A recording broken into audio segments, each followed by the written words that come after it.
La manito en la pared, yo soy un caso que quiero resolver. Espanhol, deixa eu olhar pra câmera, espanhol. Nosotros hablamos espanhol. Vem comigo que a gente vai falar um pouquinho de compreender espanhol. Eu sou o Jeff, e estou aqui no Primatologando falando um pouco nessa playlist sobre aprendizado de idiomas. Eu acho que vai ajudar muito, até cientificamente falando, né? Abrange ali leitura de textos e coisas do tipo, e o espanhol é desses idiomas. O espanhol é um dos idiomas mais falados no mundo. Na América Latina, massivamente do México para baixo, Estados Unidos para baixo. No Brasil a gente não fala espanhol, né? Espero que você tenha estudado história. Tenho 32 anos. Quando eu tinha meus 10, 12 anos, era um mega preconceito que espanhol sofria, pelo menos na minha região. Aí você fala espanhol? Ai, fala inglês. Ai, vai aprender francês. Hoje em dia, é mó legal falar espanhol, né? Eu agradeço a Anitta. Anitta, um beijo. Que a Anitta fez música com Maluma lá no começo, cara, e as pessoas começaram a gostar e aprender espanhol, e dançar em espanhol e trazer reggaeton pra cá. Ele é um idioma que você pode considerar muito difícil e muito fácil. Já escutei as duas coisas. Meu pai, ele nasceu na fronteira com o Paraguai, então desde pequeno eu sempre tive muita curiosidade e me dediquei a aprender o idioma. Então eu tinha na escola, eu realmente era nerdão, aprendia já, com 13 anos conseguia falar bastante bem. Depois eu melhorei, fui trabalhar em call center atendendo, aqui no Brasil, contas de pessoas que falavam em espanhol. Aí conheci um monte de gringo, e, né, aí eu deslanchei. O espanhol tem uma particularidade muito grande, ele realmente tem uma gama de sotaques muito grande. Quando a gente vai para uma escola de espanhol, hoje em dia os materiais de espanhol, eles abrangem todos esses. Muitos estão muito focados na Espanha. Nem todos estão focados na América Latina. Eu gosto muito de falar pra gente brasileiro dar um foco legal aqui em alguns sotaques da América Latina, principalmente México, Colômbia, Equador, Bolívia. É um espanhol muito gostoso de ouvir, muito claro e entendível, vamos falar assim, por todo mundo. Hoje eu tenho o documento uruguaio. Eu tô pensando se eu vou morar lá, não vou. Eu tenho um sotaque brasileiro, quando eu falo, tem dias que eu acordo com mais disposição e depende muito da minha interação com as pessoas. Se eu passo 2 semanas na Espanha, eu puxo mais pra lá. Se eu passo 2 semanas no México, eu falo assim como se eu viajasse todo mês, né, gente? Ai, que delícia. Não, infelizmente não. Mas se eu for, tipo, pro Uruguai, passo um tempinho, eu já tô falando tá, que é uma palavrinha que só fala lá. Eu falo che, eu falo vos, em vez de falar tu, né? Eu me adapto um pouco. Então, che, que loucura, boa, sim, tá. Essas coisas, que não é muito comum na Colômbia, que eu falo, que gonorreia que passaste. Na Espanha, tem aquela S que é igual ao TH do inglês que você coloca no meio da língua. Então, las casas. Las casas estão sucias. Não falo desse jeito. Se você não tem um objetivo claro, se eu vou mudar para Colômbia, tenta aprender já com colombiano. Vou para a Espanha, tenta aprender na escola de espanhol e tal. E como eu falei em outros vídeos, usa o professor ou materiais como guia. É um idioma que também tem muito material.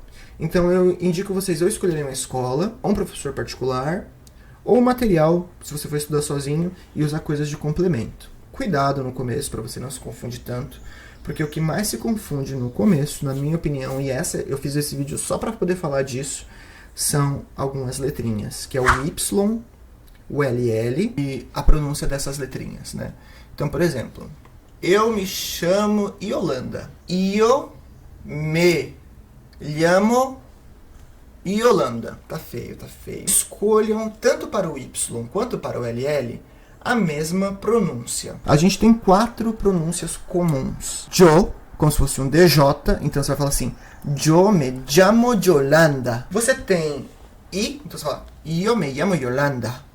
Eu me llamo Yolanda. Ou você também tem o sh, então fica eu me chamo Yolanda. E você tem o J, do tipo eu me chamo Yolanda. Parênteses, no espanhol nós não temos sons que vibram muito. Por isso que não tem V. Por isso que a gente fala B e B. Baca, Brasil. Brasil. Z. Não tem, então a gente não fala Brasil. A gente fala Brasil. Não tem J, a gente fala Jefferson. Jefferson, mas você falou que dá pra fazer no Y e no LL esse som? Eu me chamo Yolanda. Sim, mas eu vou ser muito sincero, eu escuto mais esse som de uma maneira muito mais soft, muito mais leve, apenas no Uruguai por pessoas mais velhas em determinadas situações. O Eu me llamo Yolanda, ele varia entre uma América Central, alguns lugares da Espanha e da América do Sul também. Eu me llamo Yolanda tá bastante no mexicano, Bolívia, Equador. O Chile varia entre o yo e o yo. Então, assim, são O que eu indicaria sempre é o Yo me llamo Yolanda, porque eu sempre... Jefferson, mas eu aprendi LL, Lho me llamo, me llamo. Não, esquece, gente, llamo não existe. Depois, se você precisar se adaptar por alguma razão, aí eu aprendi Yo me llamo Yolanda, mas eu tô morando na Argentina, daí você adapta, você fala, eu me chamo Yolanda, e aí você vai mudar, 1 ou 2 semanas você consegue mudar isso. Tá? O espanhol, ele é um idioma, de novo, que não tem esses sons vibrar, então cuidado pra não vibrar. Vibrou, meu amor, tá errado. Tá errado. Ah, mas eu vi que vibra lá no Uruguai, que nem você falou, ou em Medellín, na Colômbia, também eles vibram um pouquinho no V. Tá bom, então vai pra Medellín, vai pro Uruguai, não tem nada a ver com isso. Eu tô te dando uma dica geral aqui. É muito legal você construir o idioma e depois quebrar ele todo, falar mega errado. O espanhol a gente tem uma vantagem muito grande, temos países muito próximos. Nem todo mundo tem condição de juntar grana, mas se você tem, tenta aí, cara, Paraguai, Uruguai, Argentina, Chile, Peru, ver o que é mais barato pra você, se você tiver essa possibilidade, vai. 85% do léxico do espanhol é o mesmo do português. Só que você precisa de atuação, tem que descer o RBD em você. Inclusive, uma das razões porque eu aprendi espanhol foi o RBD. Eu sou da época que o RBD bombou, né? Enquanto Taylor Swift estava engateando, o RBD já fazia sucesso. Incorpora um pouquinho disso também, da Maria do Bairro que existe dentro de você, da La Casa de Papel que existe dentro de você, e aí isso vai te ajudar.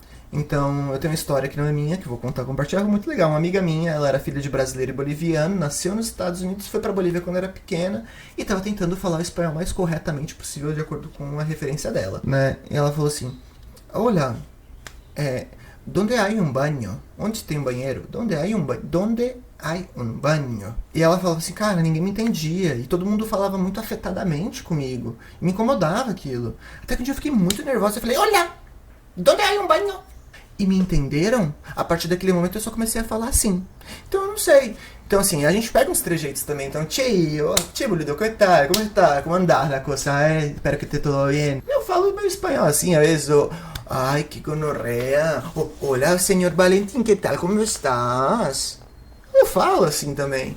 Brinca com isso. Você é estrangeiro, você pode fazer isso. Isso é muito legal. As pessoas vão gostar, certeza. Se você fizer com muito carinho, não vai estar estereotipando e muito menos rebaixando o idioma. Pelo contrário, tu tá falando o idioma da outra pessoa. E o espanhol é o melhor idioma para isso. Sabe por quê? Porque a América Latina é o melhor lugar do mundo. Nós somos as melhores pessoas do mundo. I'm sorry, Europa. I'm sorry, Oceania. I'm sorry, África. I'm sorry, North America. North America anglo-saxônica. São... assim, as pessoas que melhor me trataram, a gente só tem a ganhar. Então, bons estudos, aprenda, porque você também pode usar isso de uma maneira acadêmica. E espero que puedan aprender um pouco mais rápido depois deste vídeo. E um beijo grande. Segue, compartilha, curte. E a gente se vê no próximo vídeo aqui no Primatologando.